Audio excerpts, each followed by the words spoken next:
Starlit Review, written by Phoebop. Summary: Sasha and Marcy hang out, study, eat ice cream, and talk about anime together. Chapter 1: Star Dialogue. On a warm autumn evening, in the far corner of a California public library, the secrets of the universe revealed themselves. Or, they tried to, at least.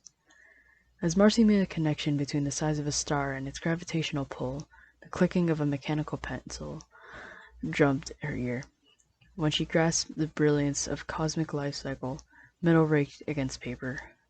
Before she even dared to dip her toe into the formation of nebulae, a dress shoe tapped out the rhythm of a pop song. The noise was simply unworkable. Marcy closed her astronomy text and turned to her study buddy. Sash, are you bored? Surprise lit up Sasha's eyes, and for a moment her lean back chair wobbled on its hind legs. She was gifted with this dexterity, though, so her teetering ended as quickly as her shock. Sasha popped a pink earbud from her ear and let the tones of a pop punk band ballad spill out into the world. Did you say something, Marmar? She asked, in a not quite library appropriate volume. I just asked if you're bored. It seems like you finished studying a while ago. Truthfully, Marcy felt generous for implying she had ever started. She glanced down at their shared table and sighed. Her own station was nowhere near neat, bed decked out as it was in old dusty books and covered in scattered note pages. Sasha's, though, was a bright neon disaster area. To her credit, she did have a textbook open, but it was buried under several teen magazines. She had a notebook open too, but instead of notes, she had elected to fill it with heart, sword, and diamond motifs. Marcy could even see a few bits of anime fan art, etched near the bottom of the page in pretty pink ink. She tried not to let her eyes linger on one particular sketch, lest she explode. Empty soda bottles rattled as Sasha thunked her chair onto all four legs. Oh no, she said. I'm fine. Just taking a break. I've got, she clicked her tongue as she nudged a few boy band almanacs out of the way to reveal the book beneath. Math unlock. No need to overwork myself. Marcy nodded silently. She had always admired that quality of Sasha's, the ability to lie so confidently in the face of the truth. Before she could formulate a response, though, Sasha went on. I'm not bothering you, am I? Measured vulnerability leaked into her voice. I can leave, if you want. Marcy's hand shot up to bat away the notion. No, she stammered. That's not what I was getting at. I just... Good, Sasha declared, and that was the end of that. Once again, she leaned back and kicked a foot up on the table for balance. So, what are you working on anyway? She flicked a shiny nail at Marcy's book. That doesn't look like a school textbook. Oh, no, it's not, said Marcy. She looked down at the book, titled Star Stuff, and snorted. You could say it's extracurricular. While the girl giggled to herself, her companion arched an eyebrow and asked a silent question.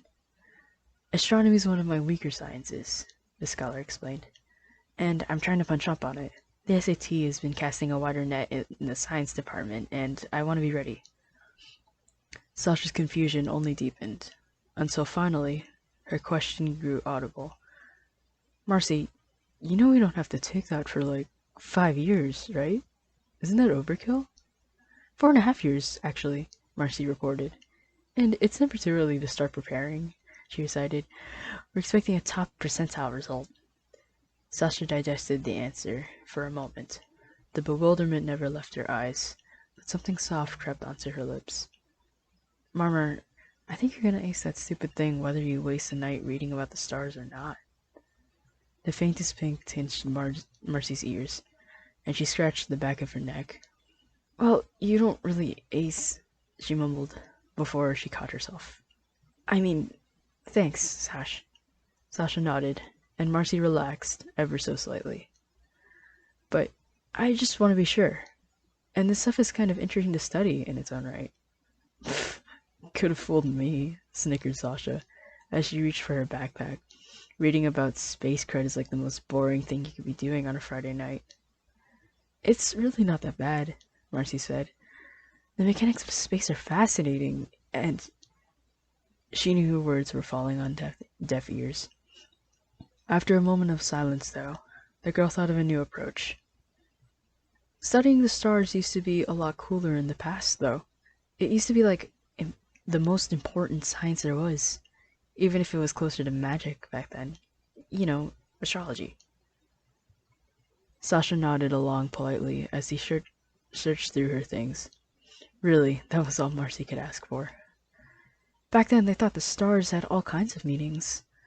With all the awe and showmanship she could muster, whatever stars were highest in the sky when you were born were supposed to say all these things about you, who you'd be, what you would want, your fate, basically. As hokey as the ideas were, they filled Marcy with a distant sense of wonderment as she gave them voice. That's why Romeo and Juliet were always called star-crossed lovers, you know. They were fated from birth to never be able to. Yeah, I get it, Marcy. Sasha cut in. Stars used to be all magic and romantic and stuff, she said, twiddling her fingers for effect. Marcy noticed then that her friend had produced a number of brightly colored vials of nail polish. The blonde rolled her wrist and continued. And then some killjoy in a lab coat figured out they were just balls of gas and they didn't mean anything. Marcy snorted, despite her abject failure. Well, there were some intermediary steps, and stars are more like perpetual explosions than gas balls, but yeah, that's basically what happened. Sasha didn't answer. It was no shock. The girl had a habit of drifting out of conversations she found too dry. At least Marcy had given it her best shot. Instead of talking about faithful stars, the blonde weighed the merits of three glossy finalists. Currently, her nails were an eye-catching shade of hot pink, but apparently she was ready for a change. In her palm, she examined 3 vials of emerald, and cyan, and glitter lace gold. She bumped off the green first, setting it down among the other rejects. It was in good company, rustled among soda bottles and printed K-pop hunks with every other color of the acrylic rainbow. Sasha's brow furrowed in concentration. Then she shifted the little bottles in her palm, turned them over and squinted at them. She tilted her hand as if to weigh them, and finally she clutched them together and thought. After a moment of sheer suspense, she finally muttered, "Sometimes you just have to be tacky." And she unclenched her fist. She set the blue vial aside and held on to the gold. It was only after she rooted through her backpack and produced a bottle of acetone that Marcy finally found her voice. "Sasha, I'm pretty sure you're not allowed to paint your nails in here," she declared. She was also pretty sure Sasha wasn't allowed to drink soda, or rock back in the chairs, or put her feet on the furniture, but the line had to be drawn at chemicals. The blonde wondered, with a quirk of her eyebrow. "Oh, I'll be fine," she assured, with a wave of her hand. "As long as I do it quietly, right?" "I don't think that's how it works, Sash," Marcy said, to no avail. "I really don't think you... She tried, but her concerns were waved off. Sasha shook her bottle of nail polish remover, unperturbed. The library's favorite patron sighed.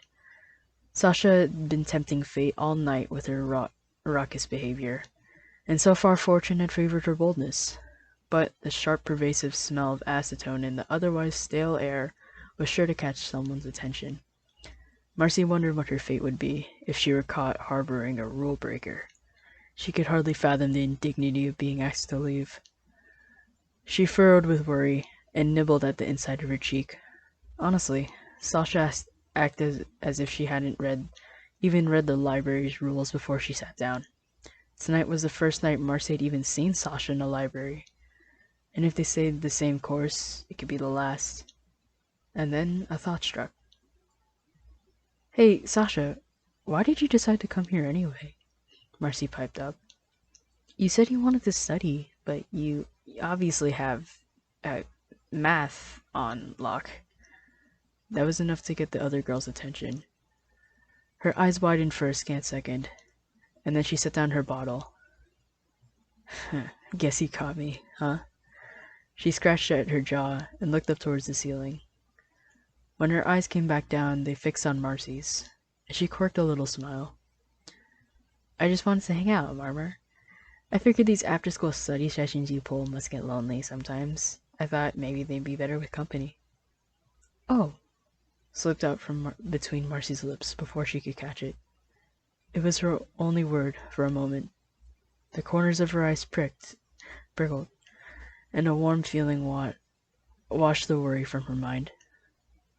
A grin wobbled onto her lips, and she remembered her words. That's... you... And then she remembered her syntax. Thanks, Sasha. That's... well, I appreciate it. If all her stumbling was a bother, Sasha didn't show it. She beamed a smile back at her clumsy friend, and for a moment a warm, amicable silence hung.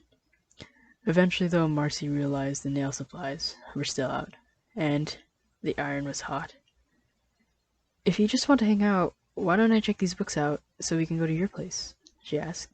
The AC's better there, and if you want to paint your nails or carve on the tables, it won't be a misdemeanor.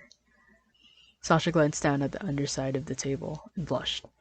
Marcy could only imagine whose name she was looking at, with a possible note on where they had been. Sasha scooted herself closer to the edge of the table and looked down at her notebook. She twiddled with a stray lock of hair and said, I'm actually trying to avoid home tonight. My parents are doing something annoying. The edges of Marcy's smile sagged, and that warm feeling ebbed a bit. It was a foolish thing to be surprised by, in retrospect. Sasha often had more than one reason of doing something. Oh? Marcy eventually inquired. What are they doing? Planning a dinner party for a few of my dad's lame business friends. She crossed her arms in front of her and muttered, as I learned this afternoon. Marcy weighed her friend's words and asked, Is dealing with business guys that much of a pain? Sasha answered with a few tilts of her hand. They're just more lame dads, really. It's their kids who are a pain. They're a whole pack of babies that I'm expected to entertain. That earned her the quirk of a thin, black eyebrow. But, Sash, don't you love babies? Yeah, I love them until they learn the word mine. Her nose crinkled as if she smelled something foul. These are little rich kids I'm talking about, Marcy, from my dad's higher-ups. Her eyes glanced up at the ceiling, and she grimaced, just imagining them. They're too young to care about boundaries, and they've never been told no their entire lives. They're the worst. Marcy gave a quiet, sympathetic hum. That was all the cue Sasha needed to continue her rant. Honestly, where did they get off, dropping that on me in the last minute? Do they really expect me to be seen and not heard, and laugh at some crusty old dad jokes, and let a bunch of spoiled muppets boss me around in my own house, when all I want to do is relax and start off the weekend? When she had blustered out all her breath, she refilled her lungs and sighed them half empty again. It's a total load, she continued. Oh, the epitome of a load, Marcy concurred. Things were silent for a moment.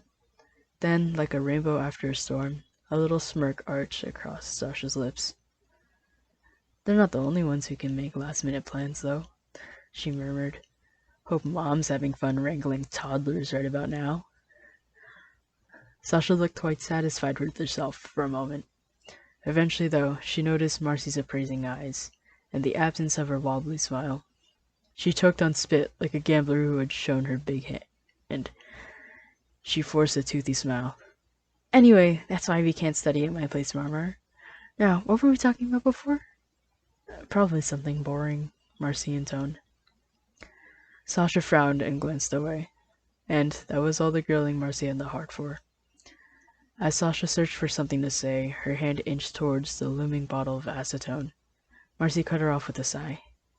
I'm glad you're still able to relax here, she said. That brought Sasha's eyes back to her. Huh? A minute ago, you said that you just wanted to relax to kick off the weekend. Once again, Marcy glanced down at all of Sasha's festive trappings. I know the library isn't the most comfortable place in the world, so I'm glad you're able to do that here. Sasha chuckled and shrugged. What can I say? There's just a nice vibe, I guess. A nice vibe indeed, Marcy surmised. Nice enough that SJMS's cheer captain felt like she could guzzle high-garb soda, hum along to pop songs, and draw little anime people to her heart's content. Sasha didn't let just anyone see that kind of behavior. Somehow or another, a new smile found its way onto Marcy's face. She enjoyed the comfortable silence for a few moments as she plotted out a course of action. Remaining at the library wouldn't do either of them much good, if Sasha's daredevilry would even allow them to stay much longer. With the Waybright estate off limits, though, they only had so many places to go. As she often did, Marcy wished life tended a little closer to fiction. Anime schools always seemed to be open long after classes let out. If students needed a place to hang out, if St. James were some fancy academy or boarding school, then an epiphany struck. Marcy glanced at Sasha's open notebook and quirked a devious little grin. A plan swirled into life in her mind until the snapping of fingers brought her back to reality. Marcy, Sasha asked, what are you doing? Spacing out, she admitted. But I have an idea. The blonde raised an eyebrow. Well then, let's hear it. Well, Marcy said, gesturing towards herself, I'm not getting too much done for some reason. She flicked a finger at Sasha. And you're far ahead of your studies. And we can't go to your place. A curious cheerleader nodded along to her recap. So, Marcy concluded, let's go somewhere else. Your place? Sasha guessed. Oh, no. Marcy shot. Her hand batted the idea away as fast as it had come. I was thinking food.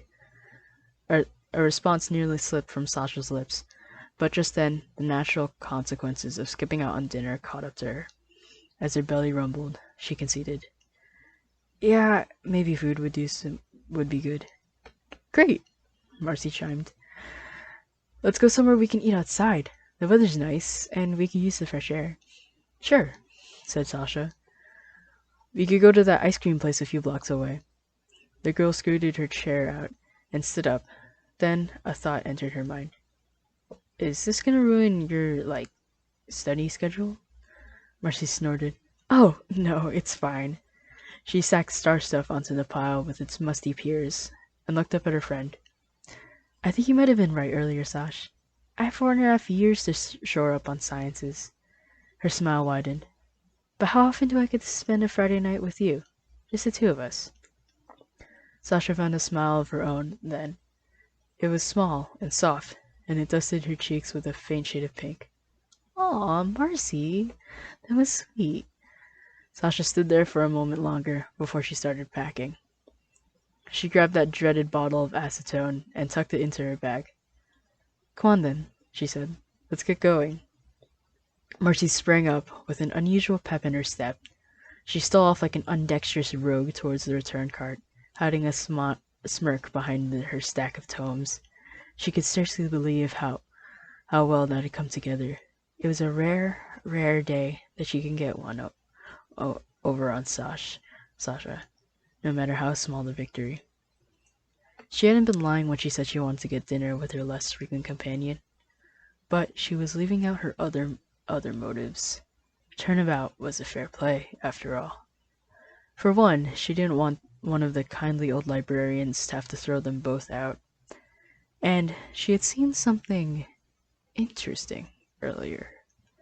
One of Sasha's drawings simply jumped off the page. It was a familiar magical girl costume, being worn by an even more familiar girl.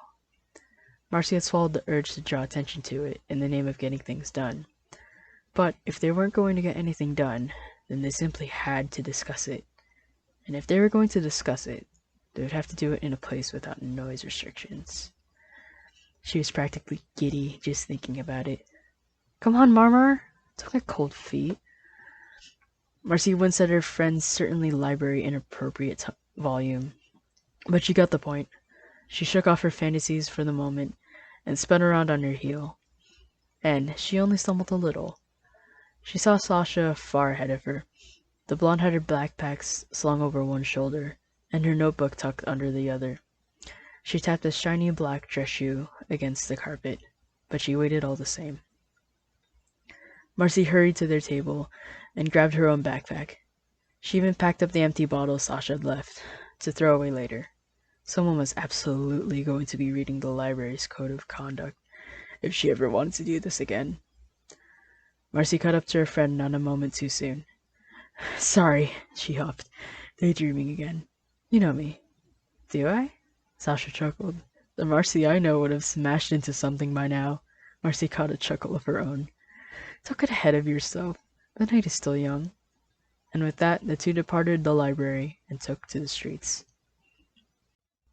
Chapter 2. Star Divine. Summary. Sasha and Marcy eat ice cream and talk about anime. The air over Los Angeles was unseasonably warm and muggy that night. The swampy atmosphere tormented in two ways. First, it smothered and stifled and begged the populace to sweat. And then, when the people grew damp and miserable, it relented and sliced them to the bone with the cold fall breeze they thought they wanted. The city wouldn't allow itself to lose to the elements, though. Its lights twinkled just as bright as they ever did. Its streets clogged and jammed for miles beyond miles with impatient motorists, and its sidewalks teemed. LA's walkways were crowded on any given day, but on that Friday night they writhed with humanity. Giggling couples and chatting friends walked shoulder to shoulder, eager to enjoy the last gasps of warm weather with the people they cared about. Tourists fresh from the plane gawked and oh'd and snapped pictures of everything, as if Hollywood sidewalks were any more glamorous than their own. Weightless workers floated along, silently celebrating the end of the work week, while bar-hopping drunks staggered along behind them. And through it all barged a hot pink battering ram. SJ and Mrs. Cheer Captain cut a path for two down the middle of the human sea. With a straight back and a set jaw and purpose in her stride, she informed the endless torrent of strangers that they would be staying out of her and her hapless friend's way. When a man lost in thought, staring at his feet, veered towards them, she let her shoes clack aloud against the pavement, and so he stopped thinking and started moving. When one rowdy high school boy shoved another into her path, she squared up her shoulders and didn't budge an inch. The fools took notice and stumbled out of her way. When a huckster approached with an overture on his lips and flyers in his hand, she cast him a glare that told him to go pound sand, and so he went and pounded sand. Marcy, for her part, simply followed along, blissfully unaware of the service she was being provided. She stared down at her shoes, and then up at the sky and back again, humming a familiar tune. She paid no heed to where she was going. She simply followed on instinct, like a child shadowing their mother at the grocery store. She was awfully lucky tonight. Even when she didn't have her head in a book or a game, the girl struggled with foot traffic. She minced and slid and juked and let the movements of others dictate her path. That meekness barely got her through the middle school hallways. In the bustle of the city, it would get her lost in a sea of unfamiliar faces. Someday she would have to break that weak, submissive habit. But not tonight. Tonight, she bubbled with an adorable excitement at the thought of spending time with her bestie. That was a much better look for her than the deflation she had worn when she caught that same bestie lying earlier. So, Sasha decided to enable her. Just this once. Sasha brought her two-girl train to a halt at the end of the ice cream shop's line, and just as she expected, the caboose crashed into her. Marcy yelped and sputtered and scrubbed the stray blonde hair off her lips. Sorry, Sash, she squeaked. Looks like She halted as she took in her surroundings. Oh, hey, we're here. Yep, Sasha agreed. We sure are. A small smile tugged at the corner of her lip. You didn't even notice the walkover, did you? Nope, said a proud little space cadet. From my perspective, we basically fast traveled. Hmm, was all Sasha gave in response for a moment. What exactly were you dreaming about on the way here? Something with a song, it sounded like. The question caught Marcy by surprise for a fleeting second. Then, for another brief moment, she drummed her fingers together and chuckled a dark little chuckle to herself, like some cartoon supervillain. And then she looked up, and she was a sparkling ray of sunshine. Nothing, she declared. Nothing at all. Sasha's smile grew warmer, if a bit more tired. She rolled her eyes and said, Forget stars, Marmar. You need to learn a thing or two about lying. But when her eyes returned to Earth, Marcy wasn't where she expected. She had zipped a few paces ahead and gasped at something. Oh my gosh, Sasha, look! She squealed. They've got 7 scoops of orange sherbet called the Wyvern Orbs. Get it? Oh, and frozen cookie dough topped with pink frosting and sprinkles they're calling donut bites. Is the whole menu like this? As Marcy rattled off items chalked onto a big blackboard, Sasha gave her destination a look. The little parlor, one epic scoop droop, had come with rave reviews from its small, dedicated audience. It had the highest quality, the fans claimed, at reasonable prices, with no filler. And its whole menu was, in fact, like that, for better or worse. But despite the cold crud and the warm weather, the ice cream shop only a small, modest line. It was buried between several chain restaurants, a popular farm-to-table family joint, and a trendy new gay bar. The little things simply struggled to stand out. The cloying pop culture references name probably had something to do with it, too. Sasha couldn't imagine that nerdy ice cream place was the first place on most people's lists if they were trying to impress a date. Unless, of course, their date was a particular sort of person. This is the coolest place ever, Marcy chirped. Great call, Sash. Sasha smiled down at her beaming companion. Glad you think so, Marcy. Do you know what you want? Marcy asked. I definitely know what I'm getting. I don't, actually, admitted Sasha. In truth, she found most of the menu too esoteric to picture, but she knew better than to ask Marcy about the references. As she tried to imagine what an absolute toffee field looked like, though, the sound of jingling change caught her ear. She turned back to Marcy and frowned. The girl had produced her change purse and begun scrambling coins. Sasha often grimaced at the sight of it, even though its appearance usually meant that she was about to have something purchased for her. In truth, it was more of a toy than a coin purse. The stuffed green butterfly, with its googly eyes and waggling tongue and hollow chest for storing trinkets, looked like something a small child would carry. Someday, Marcy would be embarrassed to recall that she used to pull that thing out in public. Someday soon, hopefully. While her friend furrowed and counted, Sasha turned back to the ice cream shop and confirmed a fear. As the line ahead of them dwindled, Sasha saw that most of the eatery's staff were members of the St. James High School cheer team. Did you decide yet? Marcy chirped from behind. Whatever you order, I bet I get exact change for it. But Sasha didn't respond. For the moment, she was spacing out. Behind their customer service faces, Sasha could see her elder counterparts seethe. They tugged at the collars and the sleeves of their gaudy cosplay uniforms and winced every time they said the canned greeting. It must have been a shock to them to have to do any amount of work at an ice cream shop in the middle of September. They were the school system's apex predators, and that night they were being poked by proverbial sticks. And Sasha would rather she and Marcy not become their new chew toy. Ordering nerd ice cream like it was the coolest thing ever might go unmocked, but paying in change pulled from a baby toy was tempting fate. I'll pay, declared Sasha. The sudden pronouncement put a pause in Marcy's jangling. Soon, though, she gathered her wits and waved off the idea. Don't be silly, Sash. I'm the one who suggested we get food, and Turding's been paying off lately, so I'll pay, Sasha declared again.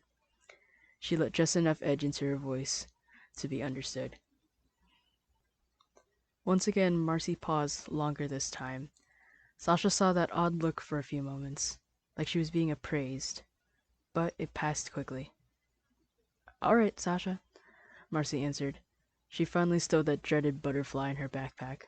When she looked back up, she remembered to add, uh, thanks. Sasha smiled and nodded. Marcy never did need much reminding. No problem, Marmar, she said.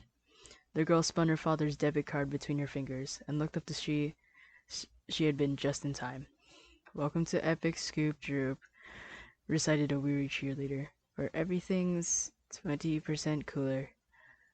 What are you rolling need on? After they received their orders, the girls had no trouble finding a place to eat. The parlor had an ample outdoor seating, and they had their pick of arrangements. Marcy made the final call, and when she plopped down on a semicircular bench wrapped around a large table, it was likely intended to seat a whole party, but there weren't any whole parties around to protest while the pair hogged it. Sasha set her notebook down a safe distance from her ice cream. She had decided on something she was supposed to call a banana splinter. In the world of non-nerds, it was a hunched-over banana surrounded by 4 scoops of vanilla, each topped by a caramel turtle. She didn't know she didn't know or care what the reference was supposed to be. She just knew the abundance of carbs would be enough to keep her stomach quiet for a while. Marcy, meanwhile, had opted for something called the Trifroze. If nothing else, it was elegant in its simplicity. On top of a novelty sword-hilt waffle cone sat a scoop of mint ice cream, topped by a scoop of blue raspberry, topped by a scoop of strawberry. Taken as a whole, the dish actually looked quite appealing, but it was a calamity in the making. Marcy could scarcely handle a popsicle without losing it, let alone a tower of scoops. And even beyond that, Sasha could see cracks in the cone. As she studied Marcy's ice cream, though, Sasha felt the sensation of being watched. She looked up, and sure enough, her companion stared back at her. So, Marcy intoned. Her voice was calm and steady, and Sasha saw an odd glint in her eye. But after a few moments, it became clear that she didn't have a whole sentence lined up behind that lead. So? Asked Sasha, as she decapitated a turtle. What's up, Marcy? Oh, I was just wondering, Sash, she began, if you've seen anything interesting lately. She kept her mask up abnormally well. You know, any TV shows, or movies, or cartoons? And then it slipped. Any anime? Sasha chuckled over a bite of banana. Finally, it clicked together. She knew she had recognized that song Marcy was humming. As a matter of fact, yes, Sasha replied. I saw a pretty good anime recently. Marcy's eyes lit up. Sasha could see excitement threatening to boil over already, but for the moment the other girl kept a lid on it. Wait, which... She stopped and stared, and minced words until a coherent sentence formed. Would I happen to know it? Sasha grinned, more to herself than Marcy. She wondered how talking about a certain anime had become her friend's evil master plan, but it wasn't worth asking. Instead, she decided to play along. I would think so, yeah. You did recommend it to me, after all.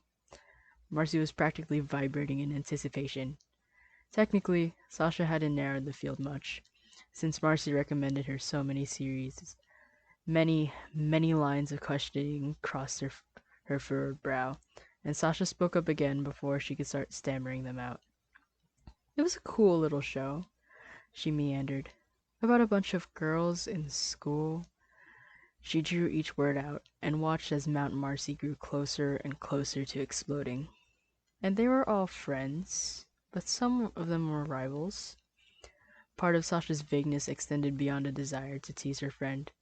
The series she described had a name she found too embarrassing to say out loud. And they had swords, she added. And they fought each other. Was it Starlit Girls Magic Musical Theater Academy? Marcy squealed at the top of her lungs.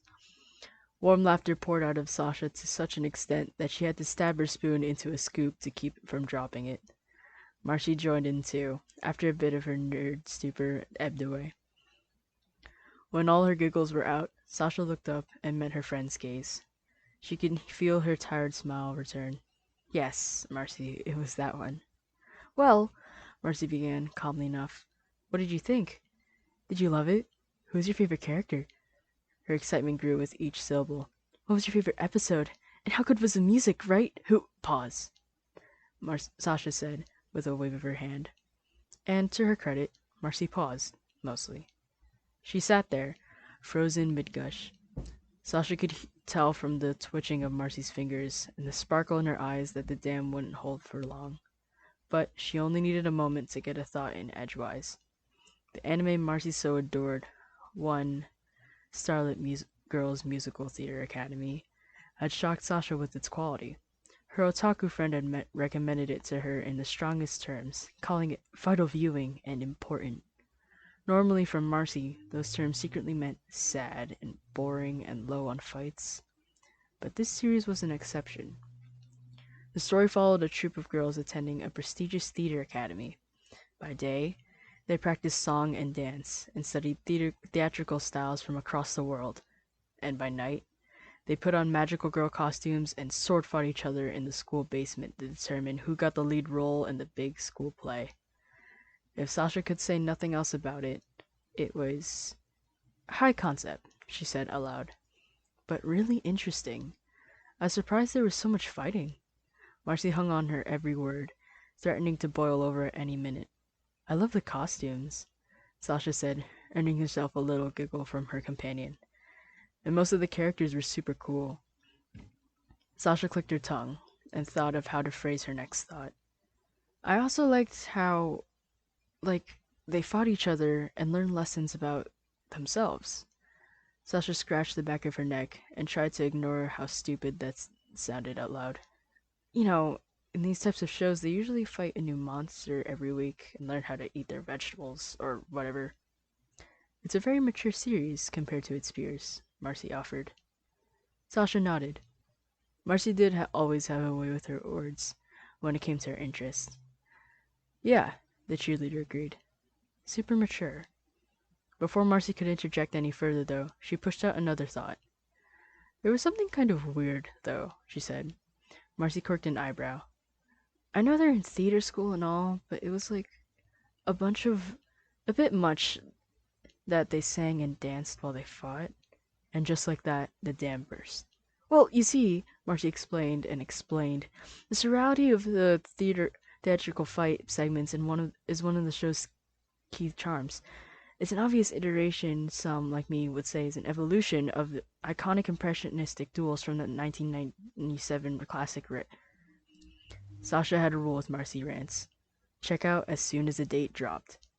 That rule had proven its use over the years, and saved Sasha from learning mountains upon mountains of mind-numbing trivia. And when she was at the names and dates stage of gushing, Marcy never noticed anyway.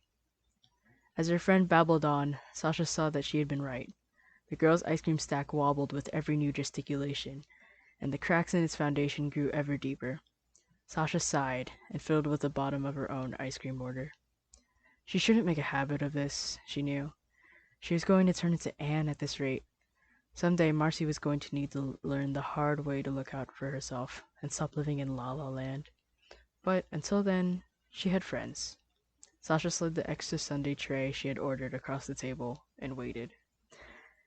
And the way that Tokyo Tower is like the representation of the protagonist's dreams, that's like such a cool visual reference to another genre landmark from 1998 called Oh Marmar, Sasha crooned, to no avail. And the sequences where the industrial machinery manufactures their costumes in front of the audience eyes is like an obvious visual metaphor to the Earth to Marcy. And really, the ending is just a perfect rebuttal to the postmodern angst that's been swirling around every magical girl series since the Marcy! Sasha called. She jabbed her friend square in the chest with an extra spoon, just for good measure. Finally, Marcy came to. She looked around as if she had just woken from a dream. First, her eyes examined the crumbled cone in her hand. Then, they glanced over to the pink, blue, and green globs of ice cream now scattered in a magically manifested tray.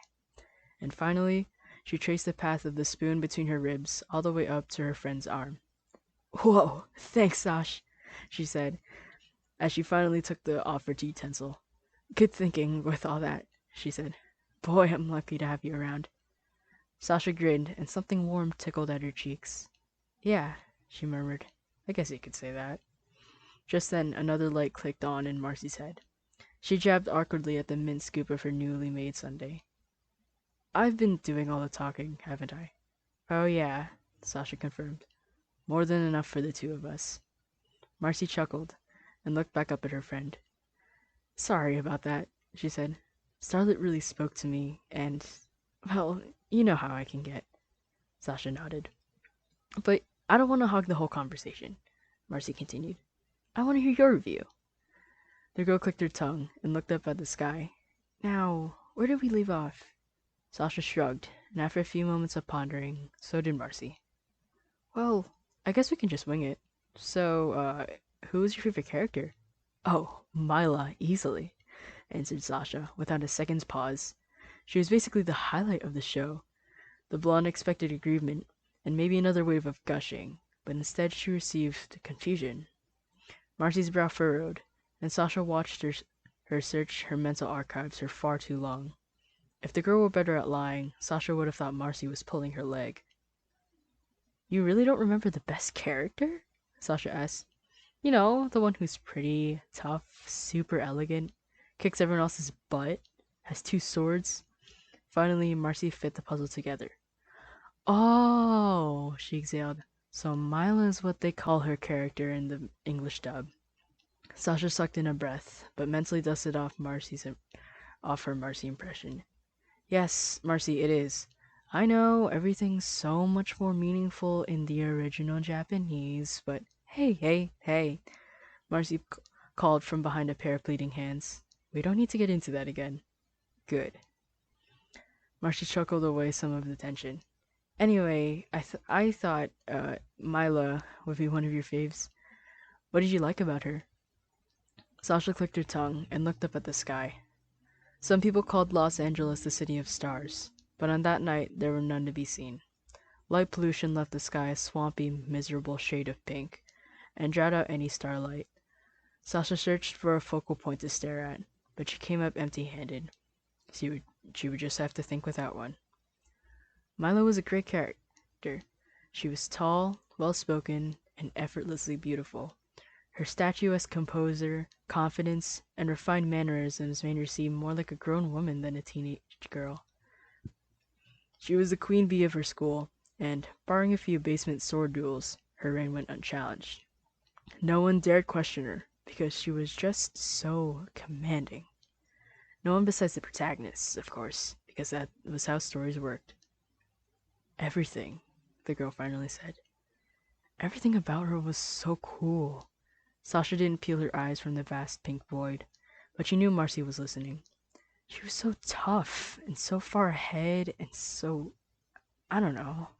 Sitting there, trying to crystallize a thought into words gave Sasha an appreciation for her friend's ability to bluster. I know her fights were so great, though. I can't believe she actually beat the protagonists at first. Oh, I know! Marcy finally cut in. Best setup to a final boss fight in recent memory. That was enough to give shape to an idea. That's the thing, though, Sasha said. The heroes fought with her, but she wasn't, like, a bad guy.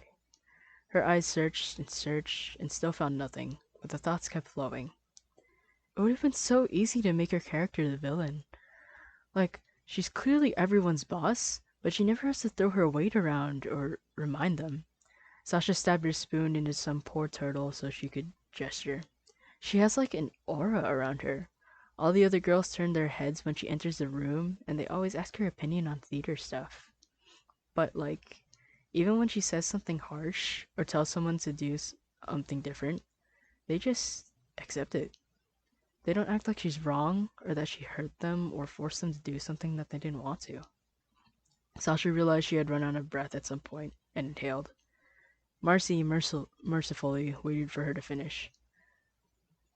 I guess that's what happens when you go down the magical basement and beat everyone at sword fights. They just know not to be difficult. Sasha sighed. Her eyes still couldn't find anything to focus up in the sky, but she managed a speech after all.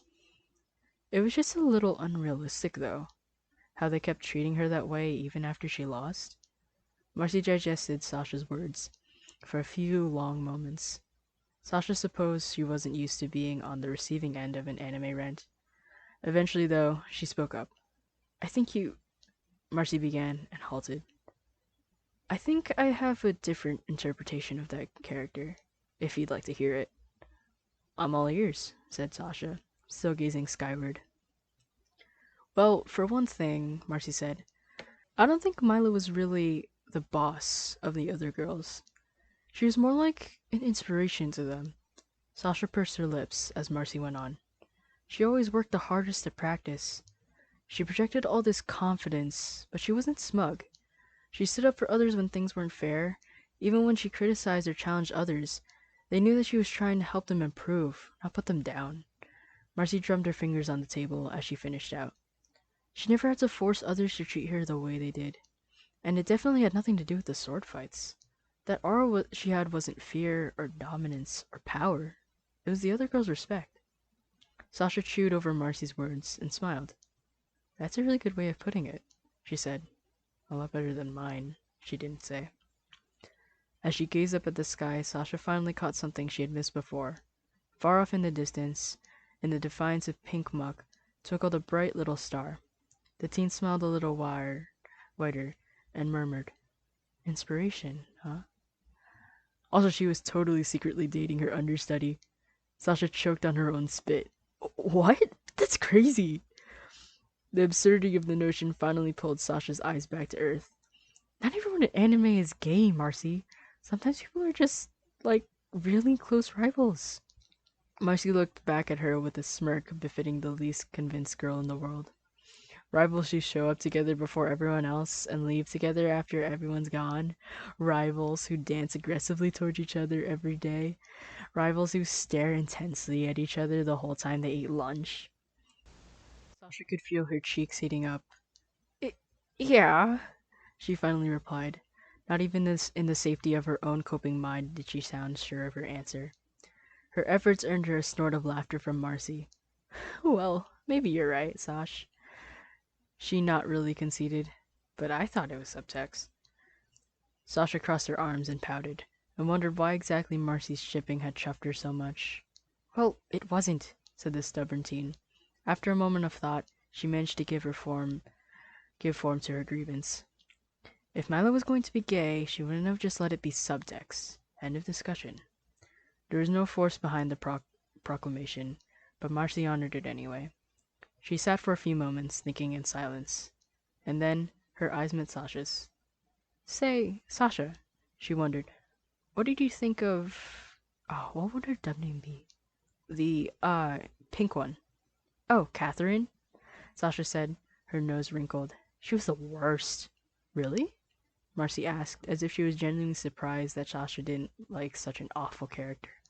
Yeah, really. She might have been the worst part of the whole show. A silence fell over them. Marcy didn't feel the need to vocalize a request for elaboration. Her eyes wandered loudly enough. So, Sasha looked down at her shiny black dress shoes and thought. Catherine was a spoiled girl from a wealthy family. She had pretty pink hair and an excellent wardrobe and a keen touch for cheerleading. But that was the extent of her charm. Every word out of the girl's mouth was a lie or a half-truth or a manipulation of some kind. She suckered and connived the other girls at every opportunity, and foisted as much responsibility on them as possible. She was a wimp of the highest order, but she eked out of several wins in the underground sword fighting tournament through dirty fighting and trickery. In the early episodes, Sasha was worried she may actually win. Thankfully, though, in a group of strong personalities, her tricks always seemed to fail in the end. Sasha still relished the memory of Mila clocking her in her smug little anime face. She was just awful, Sasha said. She just took and took and took and never gave anything back. Why does a rich girl need to con her friends into buying her tea? Sasha kicked at the ground. All she did was tear the others down and make them doubt themselves, just so she can get one over on them in magic fighting. The girl frowned. I don't know how the others could put up with her. She wasn't all that bad, Sasha, Marcy returned. I mean, she was kind of bad, but, well, she was mostly harmless. The other girls could stand up for themselves, so she usually just ended up making a clown of herself when she tried to mess with them. She thought for a moment and added, plus, she did a great job of helping. What would her name be? The blue one. Catherine was a, an, Catherine was instrumental to her growth. Sasha laughed. Oh, you mean Fran? Boy, she sure had a funny way of helping her. Sasha's eyes all but bored a hole through her shoes, while her thought parsed through that particular relationship. Fran was tough and sporty and tomboyish.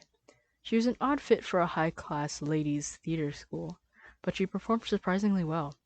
She had to fight tooth and nail just to be there, so she could be with her childhood friend Catherine, who had breezed through admissions based on name and wealth alone. Despite their long-standing friendship, Fran was the foremost target of Catherine's manipulation. It was ridiculous that those two were even friends, Sasha said. That little pink geek was clearly holding Fran back. I was so excited when they had their big breakup fight. She went on, smiling at the thought of it. And then Fran actually started winning battles, like she always should have. Soon enough, her smile became a grimace. I can't believe she actually forgave Catherine at the end. I wouldn't have. Marcy let her friend's rant settle before she offered a careful response. I think there were some layers to their friendship that that I might have caught, which you mean subtext, Sasha shot. Despite her friend's tone, Marcy snortled. Well, yeah, but more than that. The girl gathered her thoughts and continued. Their relationship was an outlet to Catherine. Her family held her to incredibly high exacting standards, and oh, boo hoo, Sasha cut in. That's her problem, not everyone else's. As she frowned down at her shoes, the sensation of being watched at bored into her cheek. She looked up and saw that, sure enough, Marcy stared straight at her. She gave Sasha that same appraising look she had before. What? Sasha asked to cut the sudden tension. Is something on my face? Marcy realized what she had been doing, and then forced a chuckle. No, no, she said. Nothing like that. With that oddness done, Sasha turned back to her melting banana split. She swallowed a whole turtle with a soupy bite of vanilla. Marcy simply poked at hers, though. Sasha could almost swear her eye glinted. So, you're firmly anti-Catherine, then? She asked. Mila is more of your sort of character? Sasha nodded through another bite. The sort of character whose costume you'd draw yourself wearing? Sasha choked again and narrowly managed to avoid spitting ice cream everywhere. What? She squawked. No, I haven't done anything since I was like 5. Once again, Marcy wore that mortally unconvinced smirk. Her eyes traced a path to the notebook on the table. You sure about that, Sash? Sasha slammed her hand onto her notebook. Definitely not because she had to hide anything. Then she drew it a little closer, for no reason, while Marcy's eyes glinted and glimmered, and little snickers spilled from her lips. Sasha finally took the book and crammed it into her overfilled backpack for safekeeping. Her cheeks were burning, and the knuckles of her balled fists were white. She was seconds away from having to remind a certain someone who was allowed to tease who in this friendship.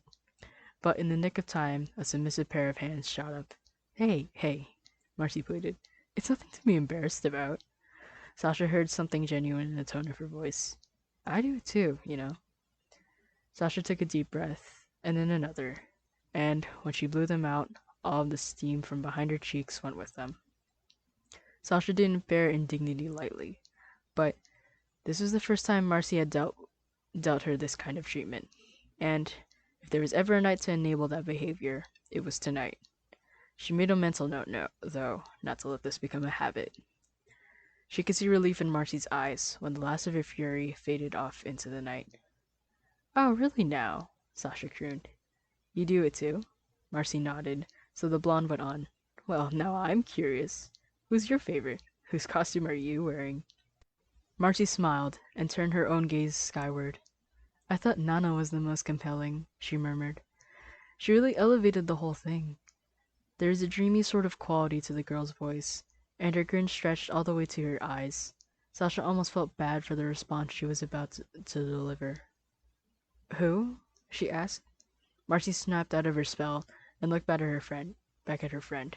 Oh, right, the names. She was, Marcy thought for a moment, but she couldn't conjure up a description. Instead, she held her hands up and the shape mimicked the shape of distinctive, ridiculous anime hair. Oh, duh, Sasha realized. You mean Nancy? Yeah, Marcy chuckled. Nancy. She went back to stargazing into the mostly starless void. She was cool, Sasha had to admit. Definitely a great villain. Yeah, Marcy chirped. Wasn't she just... Wait, a villain? Once again, Marcy's head left the clouds. She fixed her friend with an incredulous look. Sasha, she was the super sympathetic and, like, definitely the most tragic character on the show. Yeah, Sasha said with a more firm tone. And, like, crazy. And evil. Marcy didn't have this smirk this time, but once again she looked wholly unconvinced. None of the girls were villains, Sasha. That was kind of one of the themes of the show. She turned away again while the corner of Sasha's eye twitched. Sasha often bowed to Marcy's anime knowledge.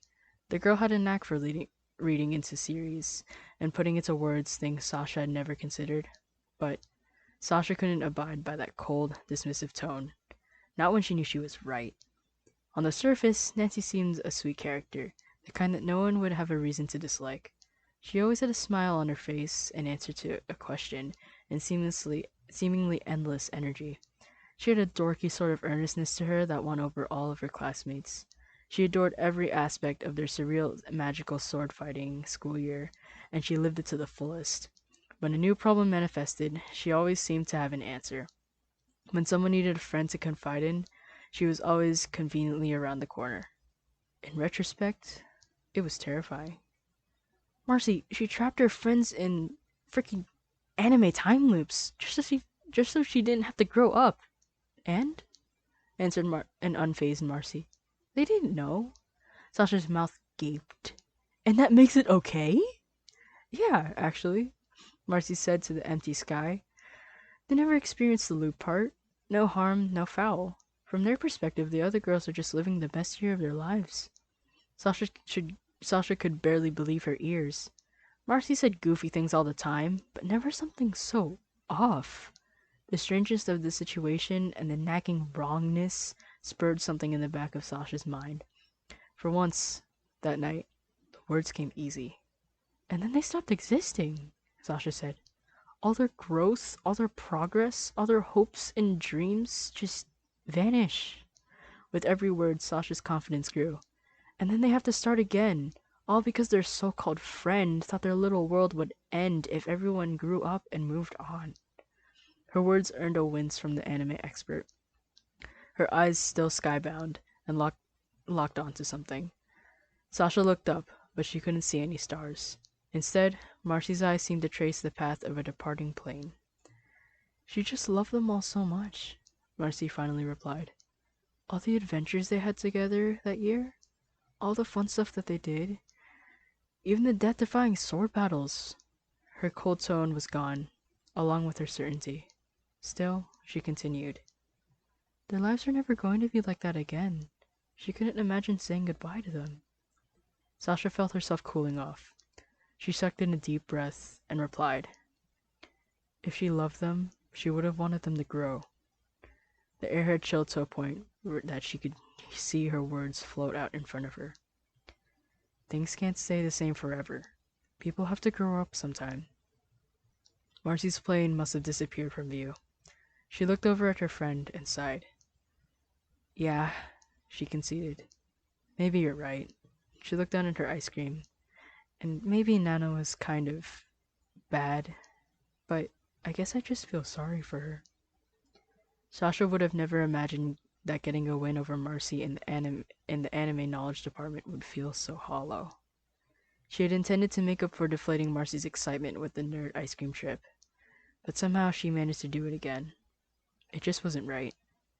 Hey, she got better, Sasha offered, after the protagonist beat her up. Somehow, that didn't raise Marcy's spirits. And it wasn't really the whole truth, Sasha realized after a moment. The show's heroes weren't the ones who got Nancy to stop being crazy. Sasha smiled to herself as a whole train of thought lined up. There was one thing above all else that seemed to make Marcy happy when it came to anime, and it was staring her in the face. Hey, Marmar, Sasha intoned. There's another character I want to hear your opinion on. That was enough to break Marcy's gloomy trance. She looked up at Sasha and tilted her head in silent question. What did you think of June? Sasha asked. Before the name barrier could become an issue, she added, You know, the student government representative. Marcy failed to stifle a snort of laughter. Already, Sasha was off to a good start. Yeah, she said. I can't believe that's what they call class reps in English. She trailed off and began to ponder Sasha's question. Once again, her gaze turned up as she considered the character in question. What is there to say about her? Marcy began. She often produced comically specific factoids about obscure plays, and she quoted Shakespeare at the most random times. The girl sighed and dug deeper. She was laughably physically weak, to the point that she passed out the first time she trained with Mila. Something tinged her voice as she went on. She was the first obstacle the protagonists beat, and she was the first one eliminated from the tournament because she lost all her matches. Even though she got to bring a bow to a bunch of the sword fights. Basically, she was a complete nerd. When it appeared her friend was all finished, Sasha interjected. You're selling her way too short, Marcy.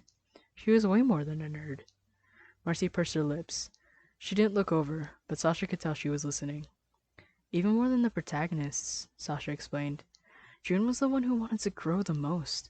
She dropped all those facts because she was already studying for a future in theater college. Sasha picked at the remains of her meal as she went on. And she may have passed out that one time. It was because she was trying to work harder than her body could handle. By the end of the series, she was able to keep up just fine. Marcy weighed Sasha's character reading as she went. Eventually, she ended up nodding along. And she may have gotten bumped off the tournament early, but that doesn't mean she was a loser. Even after she lost, she still kept grinding. Even if she couldn't win the leading role, she still wanted to get better. Sasha smiled as she neared the important part. And she did actually win one, remember? Marcy's brow furrowed as she scanned the sky. Wait, she did? Yeah, Sasha replied. It was after the credits of that one episode, but it counts. You know, she beat Nancy in the losers bracket. Marcy cupped a hand to her cheek. Oh, jeez, I almost forgot that happened.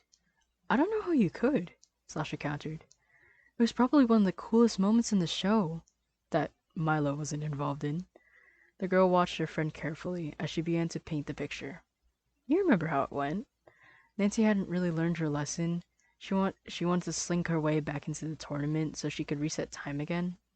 Marcy's mouth was a tight little line, and her eyes searched the sky. And June was just fighting to prove that she was better than she was yesterday. And even though Nancy was crazy strong, and she could overpower all the others for all those time loops, June managed to hang in with her. Marcy followed along with her friend, and in the corners of her mouth began to tug upwards. And then June outsmarted her at the end. She changed the song she was singing in the middle of the fight and picked a prettier one. And Nancy wasn't used to change, so it caught her off guard, and she lost. And then she gave her that little speech, Marcy cut in, about how they would all have even better adventures in the future because they'd be better people. Something wistful crept into her voice, but her eyes stopped searching. They fixed on something, off in the vastness of the sky, something with a fixed location. That was a good scene, wasn't it? I thought so, Sasha replied. She hadn't even gotten to her punchline, but her little speech already seemed to have worked. And then they held hands and walked off together. She added just for fun. How's that for subtext? A deep chuckle from Marcy melted into a peal of laughter. Soon Sasha found herself swept up in it, and the two laughed away any lingering funk. Marcy peeled her eyes from the sky and met Sasha's. You know, it's pretty blatant when you spell it out like that. I thought so, Sasha said. I can't believe you, of all people, missed it. After a few moments of calm silence, though, Sasha noticed something else Marcy had missed. Don't forget to eat your ice cream, by the way. I didn't grab that extra tray just so you could watch it melt. Marcy's eyes flitted downward to the fading scoops in her bowl. Oh, crud, she muttered. I've really been daydreaming, haven't I? Or night dreaming at this point. Sasha frowned at her own miserable, half-eaten dessert. So have I, she said. She felt around in her pocket and grabbed her father's debit card. I can get more. It's no big deal. No, Marcy piped up. It's fine. She swiped her spoon across the peaks of all three scoops and tasted them all at once. I'll take the L this time and try not to space out going forward. A lopsided grin pulled at one side of her lips. At least not when I'm doing time-sensitive eating. So just stay in chat. Sasha thought on it for a moment and stowed away the credit card. Somehow, Marcy's suggestion sounded better than fresh ice cream. And so Sasha stayed, and they chatted. They ran up and down every thread of Starlit, and when they had worn out, they moved on to other shows, and then to games, and then to rumors and myths and hopes and dreams. But eventually, as all good things did, their night drew to an end. Long after their sweet treats depleted, and the air had grown cold, and their conversation topic had somehow become school, Sasha's phone began to buzz with annoying frequency. She clicked on her screen and saw message after message imploring her return. She also saw that it was far too late for a pair of 13-year-olds to be lingering on the streets of LA. I think we should call it, Marmar. It's getting late. Yeah, it is, Marcy concurred. Even if I were actually studying right now, I'd be pushing my curfew. A chill wind blew, and Sasha shivered as she rose. The crowded sidewalks had dwindled in the wake of the sudden cold. They were less of a hassle at this hour, and more of a danger. Do you need me to walk you home? Oh, I'm gonna take a taxi, Marcy told her. The girl reached into her backpack, and Sasha heard a familiar jangle. Cabbies don't mind if you pay change, you know? For some reason, Sasha found it hard to meet Marcy's eyes, at least until the other girl laid a hand on her shoulder. I'm glad we got to spend time like this, Sash. It was really fun. Marcy's smile was small and warm, and it reached all the way to her eyes, and it was contagious. I'm glad too, Sasha told her. We'll definitely have to do this again sometime. After a moment, she added, on a day I'm not trying to avoid home. Marcy's smile brightened, and her eyes slipped closed. That sounds great, Sasha. And then one eye peeked open, because you need to read on the library's code of conduct before you try chilling there again. One single crackle escaped from Sasha's throat. Well, I'm definitely not doing that. So, my place it is. It's a date then, Marcy said. A vague, unspecified date set sometime in the future. She giggled. I'll be looking forward to it. And when she opened her eyes, she saw Sasha standing there, with both of their garbage stacked in her hands. She wasn't tapping her foot or anything, but she was waiting. Good night, Sasha, Marcy told her. Good night, Marmar. And with that, Sasha turned on her heel and didn't stumble at all. Marcy thought she was lucky. As both girls went separate ways, neither could resist the urge to look upwards. That night, under the vast Hollywood sky, they both followed paths lit by a twinkling star.